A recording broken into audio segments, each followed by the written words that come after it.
नमस्कार दोस्तों, मैं शेखर श्रीवास्तव बहुत बहुत स्वागत करता हूं अपने YouTube चैनल एग्जामनाथ पे। जी हां, जैसा आप सभी जानते हैं, उत्तर प्रदेश पुलिस कांस्टेबल परीक्षा समाप्त हो चुकी है। एग्जामनाथ YouTube चैनल के माध्यम से वर्दी सीरीज मैंने चलाई, जिसमें आप सबकी तैयारी के लिए एक प्रैक्टिस टेस्ट सीरीज चलाई और बहुत ही अफसोसजनक रहा कि जब ये खबर वायरल हुई कि पेपर लीक हुआ है। कल मैंने भी इस पर वीडियो डाला था, आप सभी उस पर प्रतिक्रिया अपनी जरूर दीजिएगा। चलिए, आज जो आपके लिए मैं वीडियो लेके आया हूं, क्योंकि यूपी बोर्ड की जो परीक्षा है वो 22 फरवरी से शुरू हो रही है।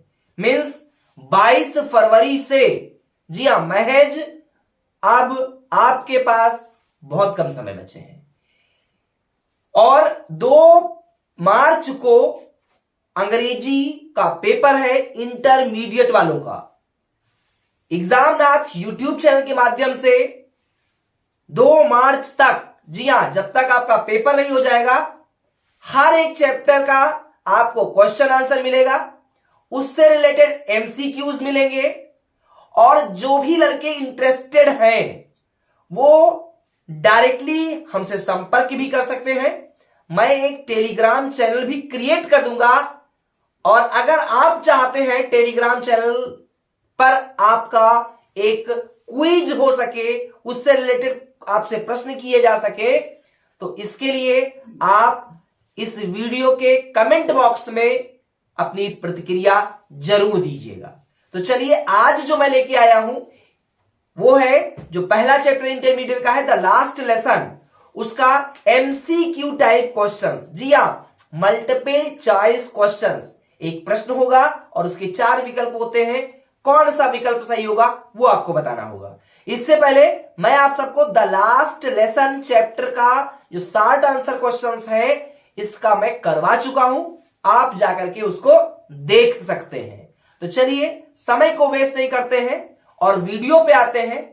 एक लाइन उससे पहले आप लोगों के लिए मैं जरूर कहूंगा, देखिए, कुछ भी जीता जा सकता है अपने संस्कारों से, कुछ भी जीता जा सकता है अपने संस्कारों से, और जीता हुआ भी हारा जा सकता है अपने अहंकारों से।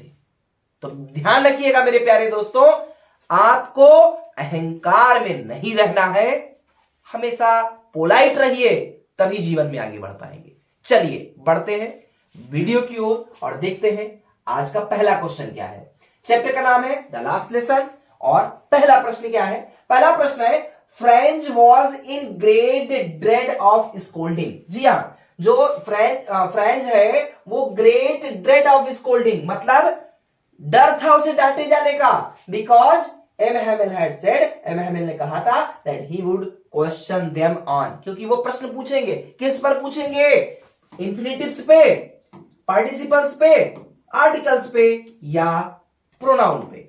इसका आपको बताना है राइट आंसर। इसका राइट आंसर क्या होगा? फिर से एक बार मैं हिंदी बताता हूं।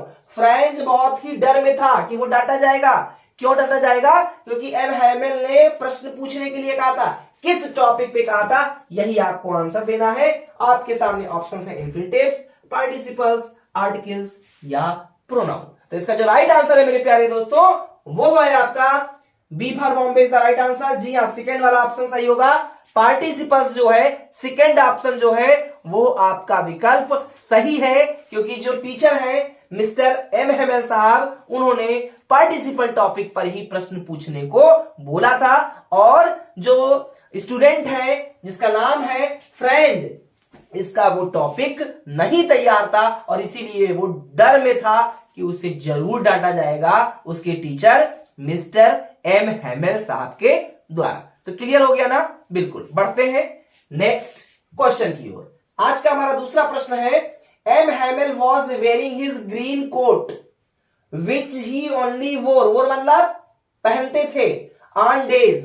प्रश्न है, एम हैमिल जो टीचर है वॉज वेयरिंग पहने हुए थे, हिज ग्रीन कोट अपना हरा वाला कोट, विच ही ओनली वोर जिसको वो सिर्फ पहनते थे, ऑन डेज भरना है किन दिनों में पहनते थे। ऑप्शंस हैं, प्राइज वाले दिनों में पहनते थे, इंस्पेक्शन मतलब निरीक्षण वाले दिनों में पहनते थे, या स्पेशल या कोई विशेष जब व्यवस्थाएं होती थी, कोई विशेष चीज होती थी, तब वो पहनते थे, या ऑल 3। इन तीनों अवसरों पर एम हेमल साहब बेहतर कपड़े पहनते थे। तो बिल्कुल राइट आंसर इसका जो है वो है ऑप्शन 4। जी हाँ, option 4 is the right answer. यहां पे जब प्राइज वाले डेज होते थे उन दिनों में भी क्या होता था, उन दिनों में जो एम हेमल साहब है वो अच्छे कपड़े पहनते थे, बाकी दिनों में साधारण कपड़े पहनते थे। बट जब प्राइस का डेज होता था, इंस्पेक्शन के डेज होते थे या कोई स्पेशल इवेंट होता था, उन कंडीशन पे क्या होता था, एम हेमल साहब बेहतर कपड़े पहनते थे और उस दिन भी बेहतर कपड़े पहने हुए थे। तो यहां पे आपका कौन सा ऑप्शन सही हो जाएगा, ऑप्शन 4 आपका यहां पे राइट होगा। चलिए बढ़ते हैं नेक्स्ट क्वेश्चन की ओर। आज का हमारा नेक्स्ट क्वेश्चन है, M Hamel mounted on his chair. Mounted का मतलब होता है बैठना। M Hamel mounted on his chair. Mister Hamel साहब जो है, एम हेमल साहब जो है वो अपने कुर्सी पे जा बैठे आंसर और कहा, माय चिल्ड्रन, मेरे बच्चे, this is the lesson I shell give you. ये लेसन होगा, आई शैल गिव यू, जो मैं आपको दूंगा। तो कौन सा लेसन होगा, फर्स्ट लेसन होगा, बेस्ट लेसन होगा, ओनली लेसन होगा या लास्ट लेसन होगा? इसका जो राइट आंसर है आप फटाफट कमेंट बॉक्स में उत्तर दे सकते हैं मेरे प्यारे दोस्तों। और अगर आपको तैयारी करनी है, देखिए सच्चे मन से अगर तैयारी करनी है तो आपको एग्जामनाथ यूट्यूब चैनल को सब्सक्राइब करना होगा, बेल आइकन की घंटी जरूर क्लिक कर दीजिएगा, जिससे समय समय पर आपको और सबसे पहले आपको वीडियो प्राप्त हो सके। चैनल पे नए हैं सब्सक्राइब कीजिएगा और ज्यादा से ज्यादा जो आपके फ्रेंड सर्किल के लोग हैं उनको शेयर जरूर कीजिएगा, जिससे उन विद्यार्थियों को भी, उन कैंडिडेट्स को भी इसका लाभ मिल सके। चलिए, तो यहां पे जो राइट आंसर है वो है ऑप्शन 4। वो जो एम हेमल साहब कुर्सी पे बैठे और उन्होंने कहा था कि बच्चों आज मैं आप लोगों को जो शिक्षा दूंगा, जो चैप्टर है वो कैसा चैप्टर होगा, तो यह लास्ट लेसन होने वाला है। क्यों होने वाला था दोस्तों, अगर आपने चैप्टर को पढ़ा है तो आप जानते होंगे। एक बार चैप्टर को पढ़िएगा और अगर आपको लगता है कि नहीं चैप्टर भी एग्जामनाथ यूट्यूब चैनल के माध्यम से आपको पढ़ाए जाए, तो आपकी प्रतिक्रिया कमेंट बॉक्स में आती है तो मैं आपको श्योर कर रहा हूं, बिल्कुल 100% डेड श्योर कि मैं उस चीज को भी कर दूंगा आप लोगों के लिए। बट उसके लिए आपकी प्रतिक्रियाएं अगर आती हैं, उसी कंडीशन में मैं आपको एक एक चैप्टर का पेपर से पहले हिंदी अनुवाद दे दूंगा, उसकी कहानी बता दूंगा, जिससे हर एक प्रश्न आपको याद करने की आवश्यकता नहीं होगी। देखिए रटंत प्रणाली को आपको छोड़ना होगा मेरे प्यारे दोस्तों, क्योंकि जब तक आप रटेंगे ना आप प्रश्न नहीं कर पाएंगे। क्योंकि आप सभी जानते हैं, आप लोग हाई स्कूल का पेपर दे चुके हैं और जब आप एग्जाम हॉल में जाते हैं तो पता नहीं कौन सा वायरस आपके दिमाग में आके बैठ जाता है, जो अच्छी भली चीजें जो याद होती हैं वो भी हर एक विद्यार्थी लगभग भूलने लगता है। तो आपको रटने की जरूरत नहीं है, आप समझिए। और ट्रांसलेशन की ऐसी विधि आपको बताऊंगा, बिल्कुल डंके की चोट पे कह रहा हूं, ऐसी विधि आपको बताऊंगा कि आपको याद करने की अब आवश्यकता नहीं रह जाएगी। आप हिंदी में सोचिए उस प्रश्न को और उसके आंसर को, और उसके बाद आप लिखना शुरू कर देंगे, आपको कहीं दिक्कत नहीं आने वाली है।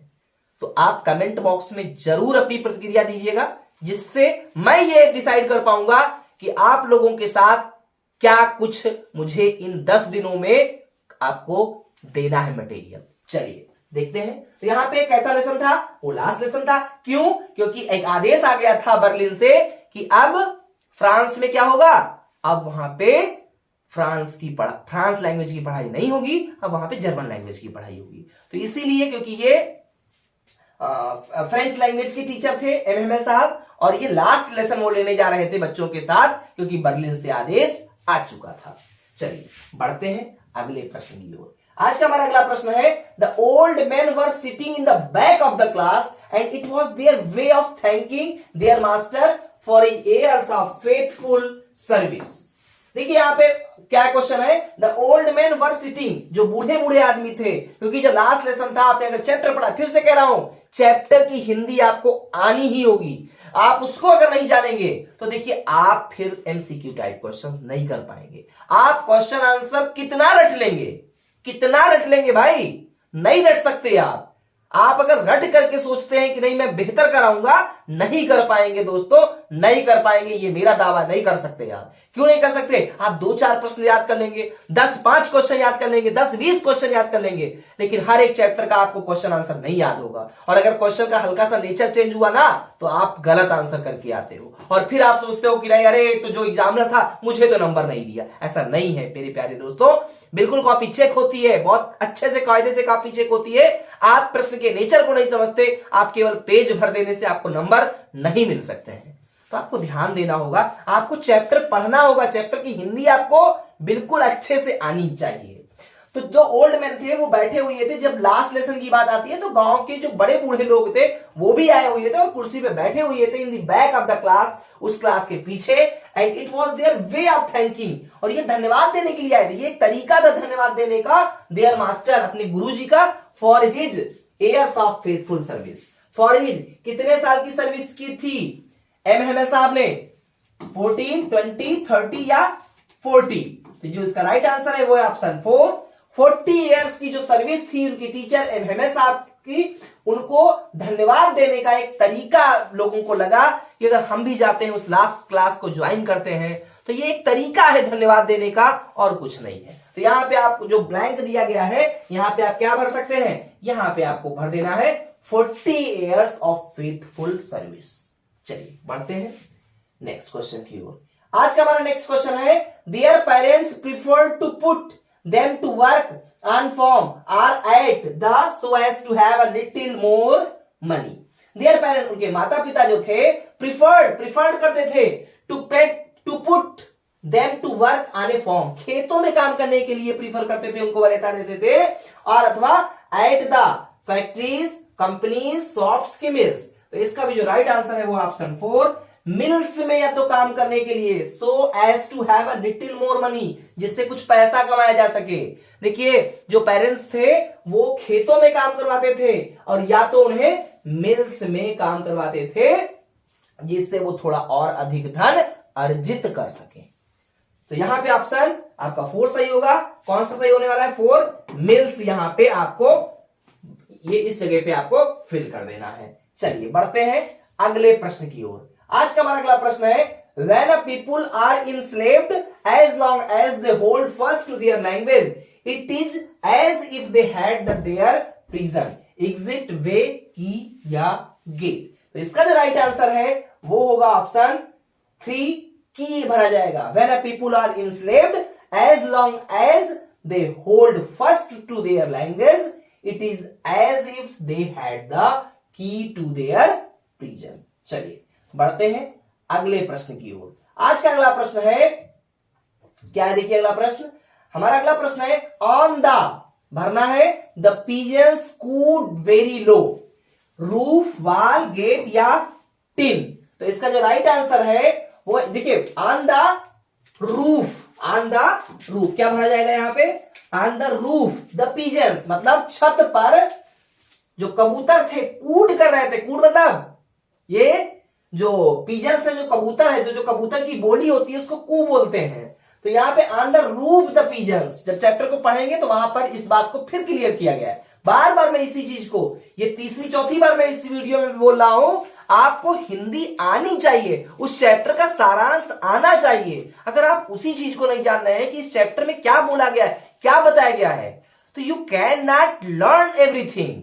नहीं याद कर सकते आप भाई, नहीं कर पाएंगे, रट नहीं सकते आप। कितना रट लेंगे, और रटते हैं तो गलत होने की संभावना, जो प्रोबेबिलिटी होती है वो बहुत अधिक बढ़ जाती है। तो आपको रटने की आवश्यकता नहीं है। आप 10 दिन, बिल्कुल बहुत ही दावे के साथ कह रहा हूं, अगर आपने समर्पण की भावना दिखाई तो एग्जाम नाथ यूट्यूब चैनल आपके साथ खड़ा रहेगा। और इन 10-12 दिनों में ऐसी तैयारी करके भेजूंगा कि अगर यूपी बोर्ड एग्जाम के दौरान बैच आकर के आपके सामने बैठ जाए तब भी आपकी पेन नहीं रुकेगी मेरे प्यारे दोस्तों।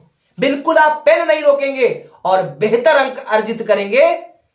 हो सकता है अगर रिजल्ट आए तो एक लड्डू शेखर सर को भी मिल जाए। चलिए देखते हैं। तो ऑन द रूफ, छत पर जो पिजन थे, जो कबूतर थे, कूड कर रहे थे वेरी लो, बहुत धीमे आवाज में, कू मतलब कोयल सॉरी कबूतर की बोली है। अगले प्रश्न की ओर बढ़ते हैं। अगला प्रश्न हमारा है whenever I looked up from my writing I saw M. Hamel sitting in his chair। Silent बैठे थे, हैप्पी मूड में थे, सैड थे या मोशनलेस थे? इसका आपको राइट आंसर बताना। देखिए क्वेश्चन है whenever I look, जब मैंने देखा, looked up जब मैंने देखा, from my writing लिखते समय, आई सब मैंने देखा कि एम हेमल जो टीचर महोदय एम हेमल साहब सिटिंग बैठे हुए थे इन चेयर। तो बैठे हुए थे, कैसे बैठे हुए थे? साइलेंट, हैप्पी, सैड या मोशनलेस? तो इसका जो राइट आंसर है वो होगा ऑप्शन 4, मोशनलेस बैठे हुए थे, बिल्कुल गतिहीन, कोई उनमें हरकत नहीं हो रही थी। बहुत सैड थे, बहुत सैड थे। क्यों? क्योंकि 40 साल की सेवा देने के बाद आज वो आखिरी दिन था जहां से एम हेमल साहब को अब उस स्कूल में नहीं पढ़ाना था। क्यों नहीं पढ़ाना था? क्योंकि फ्रेंच लैंग्वेज बैन कर दी गई थी और बर्लिन से यह आदेश आ चुका था। समझ में आ रहा है ना आपको? बिल्कुल समझ में आना चाहिए।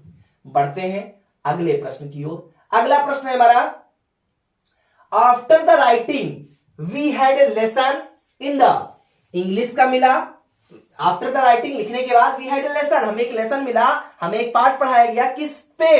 इन इंग्लिश में पढ़ाया गया, हिस्ट्री में, फ्रेंच में या जर्मन में? तो इसका जो राइट आंसर है वो है ऑप्शन यहां पे सेकेंड वाला सही होगा। मतलब हिस्ट्री उसको पढ़ाई गई। After the writing we had a lesson in history. Option B is the right answer. मतलब सेकेंड, यहां पे बी नहीं है, सेकेंड है, तो हिस्ट्री पढ़ाया गया है। क्या पढ़ाया गया? हिस्ट्री, ध्यान रखिएगा। चलिए बढ़ते हैं अगले प्रश्न की ओर। आज का हमारा अगला और इस द लास्ट लेसन का जो एमसीक्यू है, लास्ट क्वेश्चन है, M Hamel stood up. M Hamel क्या हुए? एम हेमल साहब खड़े हो गए। Very in his chair, lean, thin, pale या वीक? देखिए लीन का मतलब क्या होता है, थिन का मतलब क्या होता है, पेल का मतलब क्या होता है और वीक का मतलब क्या होता है? यहां पे मैं आपको नहीं बताने वाला। हाँ आंसर जरूर बता दूंगा, बट इस चारों शब्दों का आप सही अर्थ कमेंट बॉक्स में जरूर देंगे। बिल्कुल, आप अगर कमेंट बॉक्स में उत्तर देते हैं, देखते हैं कितने स्टूडेंट्स ऐसे हैं जिनको इन चारों शब्दों का अर्थ आता है।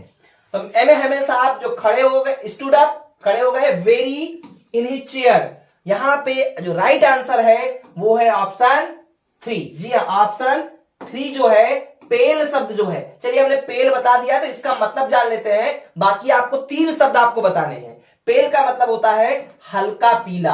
अब हल्का पीला से मतलब क्या होता है, जैसे जब कोई बहुत व्यक्ति परेशान होता है ना, तो उसके चेहरे की बिल्कुल रौनक उड़ चुकी होती है। तो उन्हीं चेहरे की जब रौनक उड़ जाती है, जैसे आपको पीलिया रोग हो जाता है ना, तो क्या होता है, चेहरे की रंगत जो है ना आपकी खत्म हो जाती। बिल्कुल उसी स्थिति में एम हेमल साहब पहुंच चुके थे और इसीलिए ये वर्ड यहां पे पेल यूज किया गया है। हल्का पीला, हल्का पीले का मतलब है जिसमें कोई जान नहीं बची थी, ऊर्जावान नहीं थे वो, एकदम शांत, मोशनलेस, पेल, एकदम ऐसे हो गए थे।